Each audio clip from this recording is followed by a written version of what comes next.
Assalamualaikum warahmatullahi wabarakatuh. Yang terhormat Ibu Tri Yulaili SPD MAK selaku dosen pengampu mata kuliah perpajakan. Kami dari kelompok 10 ingin mempresentasikan materi hari ini yang berjudul hutang pajak. Yang beranggotakan yaitu Gifara Ismatunaili atau saya sendiri dan rekan saya Widya Nur Angelina.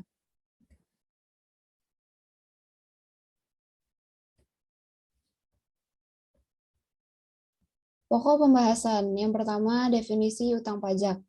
Yang kedua, pajak penghasilan 21 atau PPh 21. Dan yang ketiga, pajak penghasilan 23 atau 26.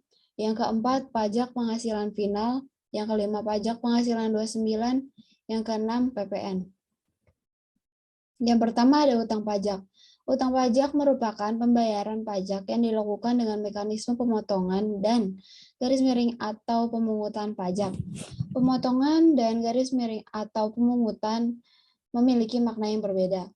Pemotongan adalah pihak yang membayarkan, sedangkan pemungutan adalah pihak yang menerima pembayaran. Yang kedua, pajak penghasilan 21 atau PPh 21. Pajak merupakan pajak atas penghasilan berupa gaji, upah, honorarium, tunjangan, dan pembayaran lain dengan nama dan dalam bentuk apapun sehubungan dengan pekerjaan atau jabatan, jasa, dan kegiatan yang dilakukan oleh orang pribadi subjek pajak dalam negeri. Pemotong PPh 21 meliputi 1. Pemberi kerja, kedua bendahara atau pemegang kas pemerintah, yang ketiga dana pensiun, yang keempat orang pribadi yang melakukan kegiatan usaha atau pekerjaan bebas serta badan yang membayar, yang kelima penyelenggara kegiatan. PPh 21 dipotong saat penerimaan gaji bulanan. Akan dihitung kembali pada akhir tahun jumlah PPh 21 secara tahunan serta PPh 21 yang telah dipotong secara bulanan akan diperhitungkan. Bukti potong PPh 21 diberikan kepada pegawai berupa formulir 1721A1 yang diberikan setahun sekali. Pemotongan atas PPh 21 ini mengakibatkan timbulnya utang pajak bagi perusahaan pada saat pembayaran gaji sebagai pegawai. Lalu ada subjek dan objek PPh 21. Subjek PPh 21 yang pertama bertempat tinggal di Indonesia. Pengertian dari tempat tinggal yaitu menempat atau yang berdomisili. Yang kedua, berada di Indonesia lebih dari 183 hari dalam jangka waktu 12 bulan. Yang ketiga, mempunyai niat untuk bertempat tinggal di Indonesia atau berada di Indonesia lebih dari 183 hari dalam jangka waktu 12 bulan. Tes niat ditunjukkan dengan keadaan yang sebenarnya, misalnya kontrak kerja. Objek PPh 21, yang pertama penghasilan teratur dan tidak teratur, yang kedua upah, yang ketiga penghasilan saat berhenti bekerja, yang keempat imbalan kepada peserta kegiatan lainnya. Pemotongan PPh 21. Terdapat 3 macam pengurang penghasilan bruto pegawai untuk mendapatkan penghasilan kena pajak, yaitu yang pertama, biaya jabatan. Telah diatur dalam PMK strip 250 garis miring PMK titik 03 strip 2008 bahwa biaya jabatan sebesar 5% dikali penghasilan bruto dengan jumlah maksimal Rp500.000 per bulan atau Rp6 juta per tahun. Yang kedua, biaya pensiun.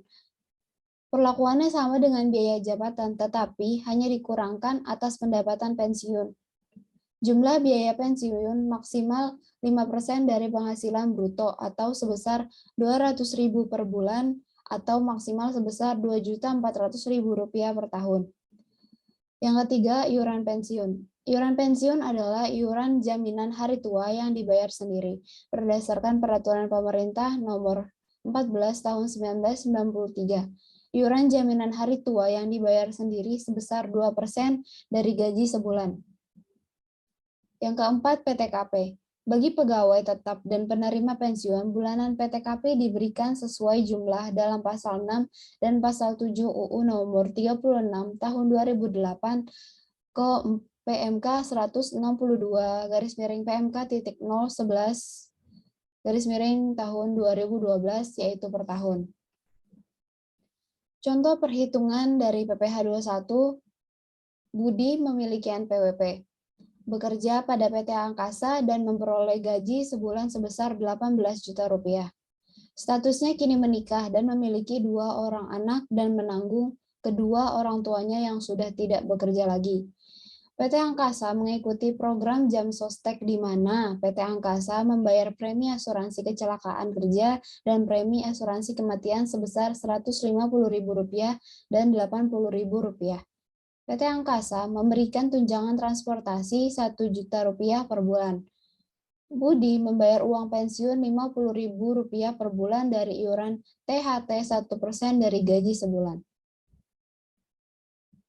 Perhitungan PPh 21 dan jurnal yang dicatat oleh PT Angkasa pada tahun 2020 setiap bulannya. Ada gaji per bulan yaitu 18 juta, ditambah dengan premi asuransi kecelakaan 150.000, ditambah premi asuransi kematian 80.000, ditambah tunjangan transportasi 1 juta, dijumlah menjadi penghasilan bruto per bulan yaitu sebesar 19.230.000. Lalu dikurangi dengan biaya jabatan yaitu 5% atau 500.000. Dikurangi lagi iuran pensiun 50.000, dikurangi iuran THT 1% dikali 18 juta sama dengan 180.000. Dijumlah menjadi penghasilan neto per bulan yaitu 18.500.000 rupiah. Penghasilan neto per tahun sama dengan 18.500.000 dikali 12 sama dengan 222 juta. Dikurangi PTKP atau penghasilan tidak kena pajak. Wajib pajak 54 juta, status kawin 4.500.000, tanggungan maksimal 3 dikali dengan 4.500.000 sebesar 13.500.000, dijumlah menjadi 72 juta. Lalu dikurangi dengan penghasilan neto per tahunnya menjadi penghasilan kena pajak atau PKP sebesar 150 juta. PPh 21 per tahun, 5% dikali 50 juta sama dengan 2.500.000. 15% dikali 100 juta sama dengan 15 juta. Dijumlah menjadi 17.500.000. PPh 21 per bulan, 17.500.000 dibagi 12 sama dengan 1.458.333. Uang yang dibawa pulang oleh Budi sebesar gaji bulanan ditambah tunjangan, dikurangi iuran pensiun, ditambah iuran THT yang dibayarkan oleh karyawan sendiri, dikurangi PPh 21 bulanan, sama dengan 18 juta ditambah 1 juta, dikurangi 50.000, dikurangi 180.000, dikurangi 1.458.333, sama dengan 17.311.667. Penjurnalan yang dilakukan oleh PT Angkasa pada saat perhitungan dan pemotongan pajak dan iuran pensiun, premi asuransi, dan iuran tunjangan hari tua atau THT sebagai berikut. Tanggalnya yaitu pada saat pembayaran gaji, dengan keterangan beban gaji di debit 18 juta, tunjangan-tunjangan di debit 1 juta, premi asuransi di debit 230.000. Lalu ada kas di kredit 17.311.667. Utang PPh 21 di kredit 1.458.333. Lalu ada biaya yang masih harus dibayar di kredit 460.000. Penjurnalan pada saat penyetoran pajak ke kas negara dan iuran lainnya sebagai berikut. Tanggalnya pembayaran PPh dilakukan paling lambat tanggal 10 bulan berikutnya, sedangkan utang yang lain dibayar pada bulan berikutnya yakni pada saat pembayaran. Dengan keterangan utang PPh 21 di debit 1.458.333. Biaya yang masih harus dibayar di debit 460.000 dan kas di kredit 1.918.333. Apabila Budi belum memiliki NPWP, maka perhitungan PPh 21 adalah lebih tinggi 20% dari PPh 21 per bulan untuk WP yang memiliki NPWP. atau 120% dikali Rp1.458.333. Sehingga PPh 21 Budi adalah sebesar Rp1.750.000. Yang kedua ada pajak penghasilan 23 atau 26 atau PPh 23 dan 26. Pajak merupakan pajak penghasilan yang berasal dari transaksi badan usaha pengusaha kena pajak atau PKP dengan perusahaan terkait jenis transaksi tertentu sesuai ketentuan Undang-Undang Pajak Penghasilan atau UU PPh. Perbedaan PPh pasal 26 dan 23 terletak pada subjek atau orang yang dikenakan pajak ini. Subjek pajak yang dikenakan pada PPh 23 yaitu 1. Wajib pajak dalam negeri, yang kedua BUT atau bentuk usaha tetap. Subjek pajak yang dikenakan kepada PPh 26, yang pertama itu pengoperasian usaha di Indonesia. Seorang individu yang tidak bertempat tinggal di Indonesia atau individu yang tinggal di Indonesia tidak lebih dari 183 hari dalam setahun atau 12 bulan. Yang kedua, memperoleh penghasilan dari Indonesia. Individu yang tidak bertempat tinggal di Indonesia, individu yang tinggal di Indonesia tidak lebih dari 183 hari dalam setahun atau 12 bulan, dan perusahaan yang tidak didirikan atau berada di Indonesia. Besaran tarif 23 dan tarif 26. Tarif pajak penghasilan 23 yang pertama, 15% dari DPP untuk pajak dividen, royalti, bunga, hadiah, dan penghargaan. Yang kedua, 2% dari DPP untuk objek pajak lainnya. Yang ketiga, 100% atau 2 kali lipat tarif standar PPh 23 jika tidak memiliki nomor pokok wajib pajak atau NPWP. Tarif khusus PPh 23 yang pertama, 25% dari DPP jika hadiah, undian, atau lotre yang dianggap sebagai penghasilan. Yang kedua, 20% dari DPP jika penerima hadiah dan penghargaan ekspatriat dan bukan termasuk BUT internasional. Yang ketiga, 15% dari DPP jika penerima adalah sebuah organisasi termasuk BUT. Tarif PPh pasal 26 sebesar 20% dari jumlah bruto dikenakan atas dividen, bunga, royalti, imbalan, hadiah, dan lain-lain. Tarif PPh pasal 26 sebesar 20% dari perkiraan penghasilan neto dikenakan atas A. penghasilan dari laba bersih atas pendapatan dari penjualan aset, yang B. premi asuransi, premi reasuransi yang dibayarkan langsung maupun melalui piutang. Tarif PPh pasal 26 sebesar 20% dari laba saham bersih penjualan. Yang pertama, laba bersih penjualan atau pengalihan saham perusahaan ini adalah antara perusahaan media atau perusahaan tujuan khusus yang didirikan. Tarif PPh pasal 26 sebesar 20% dari penghasilan kena pajak sesudah dikurangi pajak dari BUT di Indonesia. Dipungut dari penghasilan kena pajak setelah dikurangi dengan pajak suatu BUT di Indonesia. Tarif PPh pasal 26 sebesar 0% hingga kurang dari 20%. Tarif ini diberlakukan untuk negara-negara yang berada dalam perjanjian pajak atau tax treaty dengan Indonesia yang dikenal sebagai Perjanjian Penghindaran Pajak Berganda atau P3B. Untuk slide selanjutnya akan dibacakan oleh rekan saya, yaitu Widya Nur Angelina. Selanjutnya ada contoh perhitungan PPh 23 atas bunga obligasi. Pada tanggal 3 Januari 2015, PT Sejahtera melakukan pembayaran bunga obligasi kepada PT Damai Sentosa sebesar 75 juta. Obligasi tersebut tidak diperdagangkan di Bursa Efek Indonesia.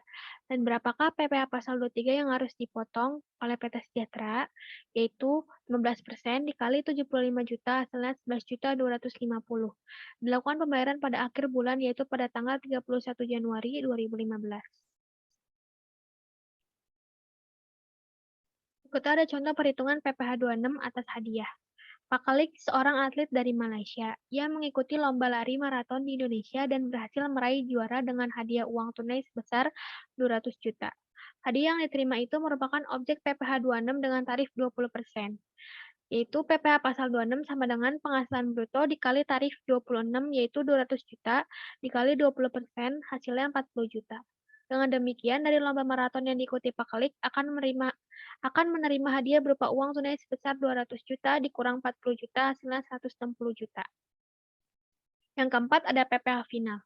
Pajak penghasilan nilai yang disebut juga dengan PPh pasal 4 ayat 2 adalah pajak yang terutang dan dibayarkan ketika penghasilan diperoleh dan diterima. Pemotongan dilakukan oleh pemberi penghasilan atau pihak lain yang ditentukan. Berikutnya ada objek pajak penghasilan final. Objek pajak penghasilan final adalah jenis penghasilan yang dikenai oleh pajak penghasilan final atau PPh final. Tarif PPh final dari setiap objek pajak berbeda-beda. Mengacu pada Undang-Undang Nomor 36 Tahun 2008. Berikut ini ada objek pajak PPh final, objek PPh final beserta tarifnya. 1. Ada hadiah undian dikenakan tarif 25%, 2. Bunga deposito, tabungan, dan diskonto dikenakan tarif 20%, ketiga ada bunga simpanan koperasi bagi WPOP dikenakan tarif 10%, keempat ada transaksi saham dan sekuritas lain dikenakan tarif 0,1%, kelima ada dividen yang diterima WPOP dikenakan tarif 10%, keenam ada penghasilan hak tanah atau bangunan dikenakan tarif 5%, ketujuh ada usaha konstruksi dan real estate dikenakan tarif 2-6%. Berikutnya ada contoh perhitungan PPh final pada tabungan. Dana pensiun solusi abadi yang pendirinya telah disahkan oleh Menteri Keuangan membeli sertifikat Bank Indonesia atau SBI dari Bank Indonesia dengan nominal 1 miliar dengan memperoleh diskonto sebesar 20 juta. Pada tanggal 1 April 2017, dana pensiun solusi abadi menjual SBI tersebut kepada PT Rosa Sentosa dengan harga 980 juta dan dibayarkan pada saat yang sama. Bagaimana kewajiban pemotongan atau pemungutan PPh atas transaksi tersebut? Yaitu besarnya diskonto sertifikat Bank Indonesia yang diperoleh PT Rosa Sentosa adalah 1 miliar dikurang 980 juta hasilnya 20 juta. PPh pasal 4 ayat 2 yang dipotong oleh dana pensiun solusi abadi adalah 20%. Jadi 20% dikali 20 juta hasilnya 4 juta. Yang kelima ada PPh 29. PPh pasal 29 atau PPh 29 merupakan pajak penghasilan kurang bayar yang harus dibayarkan oleh WP pajak yang sudah tertulis dalam surat pemberitahuan tahunan atau SPT. Sederhananya, pajak yang harus dibayarkan adalah sisa PPh yang terutang dalam tahun pajak tertentu yang kemudian harus dikurangi dengan jumlah kredit PPh. Subjek untuk PPh pasal 29 ada 2 WP, yaitu WP badan dan WP individu atau perorangan. Berikutnya ada ketentuan pembayaran PPh pasal 29 kurang bayar. Berdasarkan aturan dari Undang-Undang PPh, PPh pasal 29 kurang bayar harus dilunasi oleh WP yang bersangkutan. 1. Tarif PPh pasal 29 dan PPh pasal 25. Tarif WP orang pribadi PPh 29 yaitu menggunakan rumus 1 PPh pasal 25 yang sudah lunas sama dengan 0,75 dikali omset setiap bulan atau jumlah penghasilan setiap bulan. Yang kedua, PPh pasal 29 yang harus dibayar atau dilunasi sama dengan PPh terutang dikurang PPh 25 yang sudah lunas. Sedangkan pajak yang harus dibayar oleh WP badan yaitu menggunakan rumus 1 angsuran PPh 25 sama dengan PPh terutang untuk tahun lalu dikali 12 bulan. Berikutnya ada PPh 29 yang harus dibayar atau dilunasi sama dengan PPh terutang dikurang jumlah angsuran PPh 25. Berikutnya yang kedua ada WP orang pribadi. Batas waktu pembayaran WP orang pribadi terkait kekurangan pajak di PPh pasal 29 yaitu paling lambat tanggal 31 Maret apabila tahun kalender dengan tahun buku sama. Sebagai contoh, apabila tanggal dimulai dari tanggal 1 Agustus sampai dengan 31 Juli tahun berikutnya, maka kekurangan pajak yang harus dibayarkan paling lama tanggal 31 Oktober. Yang ketiga ada WP badan. Untuk WP badan, batas waktu pembayaran PPh pasal 29 kurang bayar yaitu wajib dibayarkan pada tanggal 30 April atau setelah tahun pajak berakhir. Kita ada contoh menghitung PPh 29. 1. Perhitungan PPh 29 WP orang pribadi. Ibu Nur adalah seorang pengusaha sembako di Jawa Timur yang memiliki penghasilan 2 miliar dalam 1 tahun pada tahun 2020. Dengan demikian, Ibu Nur dikenai pajak kurang bayar PPh 29 yang harus dibayarkan dan dilunasi pada pelaporan SPT tahunan PPh dengan batas pembayaran paling lama 31 Maret tahun 2021. Selanjutnya, diketahui jumlah PPh kurang bayar Ibu Nur mencapai 15.500.000. Lalu, berapakah jumlah PPh pasal 29 kurang bayar dan PPh pasal 25 yang Ibu Nur harus bayar? yaitu jumlah omset sama dengan 2 miliar. PPh pasal 25 yang telah dilunasi yaitu 0,75% dikali 2 miliar hasilnya 15 juta. Terutang pajak setahunnya 15.500.000, PPh pasal 29 yang harus dilunasi yaitu 15.500.000 dikurang 15 juta hasilnya 500.000. Kedua ada perhitungan PPh pasal 26 WP Badan. PT ABC telah melakukan penghitungan pajak penghasilan terutang untuk tahun pajak 2020.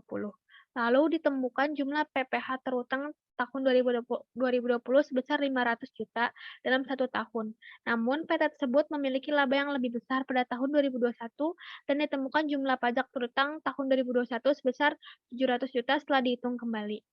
Dengan demikian, jumlah pajak PPh 29 dan PPh 25 yang harus dilunasi oleh PT tersebut yaitu angsuran PPh 25 tahun 2020 sebesar 500 juta per tahun atau per 12 bulan sama dengan 41 juta 666.666.666 rupiah.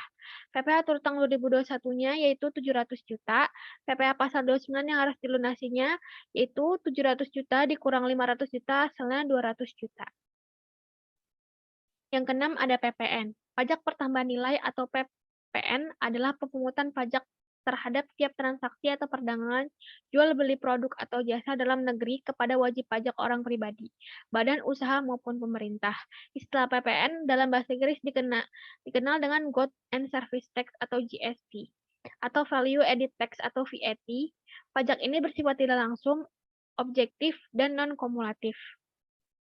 Objek PPN. 1. Ada penyerahan BKP barang kena pajak maupun JKP jasa kena pajak oleh pengusaha yang berada di daerah pabean. Impor BKP atau barang kena pajak. Yang ketiga, adanya pemanfaatan BKP barang kena pajak tidak berwujud di dalam daerah pabean, namun berasal dari luar daerah pabean. Yang keempat, adanya pemanfaatan JKP jasa kena pajak tidak berwujud di dalam daerah pabean, namun berasal dari luar daerah pabean. Yang kelima, ada ekspor JKP jasa kena pajak maupun BKP barang kena pajak tidak berwujud maupun berwujud oleh PKP pengusaha kena pajak. Cara perhitungan PPN, yaitu tarif PPN sama dengan DPP atau dasar penggunaan pajak dikali harga produk atau jasa. Contohnya, Ali membeli minuman di sebuah kedai kopi. Ternyata kedai kopi tersebut memiliki PPN kepada setiap pelanggan yang melakukan transaksi di sana. Jika harga minum Ali adalah 24.000, maka PPN harus ditanggung yaitu PPN sama dengan DPP dasar pengenaan pajak dikali harga produk atau jasa, yaitu sebesar 10% dikali 24.000 hasilnya 2.400. Dari perhitungan tersebut, maka total yang harus Ali bayarkan untuk PPN adalah 2.400. Biaya ini di luar dari harga minuman tersebut. Sekian presentasi dari kelompok 10, kurang lebihnya mohon maaf. Assalamualaikum warahmatullahi wabarakatuh.